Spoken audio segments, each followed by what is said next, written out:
I think when we think about the success of the airstrike campaign against ISIS, we have to be aware that it was mainly focused on Iraq in order to prevent a worse tragedy, a catastrophe happening across Iraq. And it has been successful in stopping ISIS moving around to the same degree that they did. There's only 20,000, 25,000 of them in a very large territory.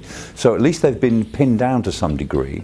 But what the air campaign hasn't really been able to do is really reduce their power inside Syria. And that's ultimately is where they've got to be taken on. Ultimately, you've got to take on an enemy at their centre of power. And their centre of power is Raqqa and Dar ez-Zor in Syria. However, so far so good. The air campaign has locked them down in Iraq, and if there is a spring or summer offensive, a ground offensive by Arab troops, they could be pushed back, and eventually Mosul, one hopes, would be retaken. Sooner or later, somebody's boots on the ground have got to push ISIS out of power altogether. Airstrikes can prepare the battlefield. They can have some effect, quite a big effect.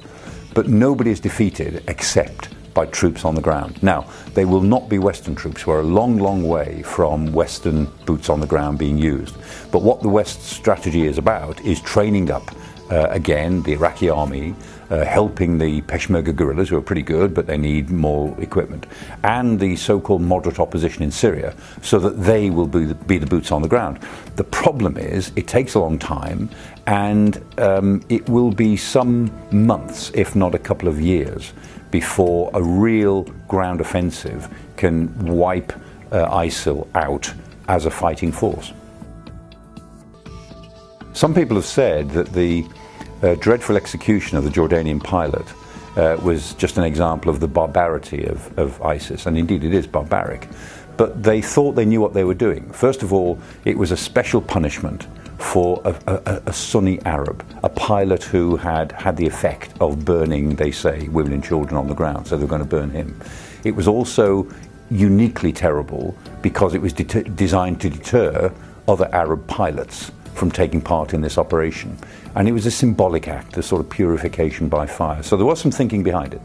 However, I also think that ISIS have been foolish in the effect is that they have united a lot of anger in Jordan, and King Abdullah II of Jordan is really trying to make the most of that. He's trying to use the dreadfulness of this death to unite people behind him. I mean, Jordan is very riven with lots of different views about this, and I think at least for the time being there is some unity, and if he can mobilize that unity, then it may well be that this dreadful execution will have had the opposite effect to the one that the murderers intended it to have.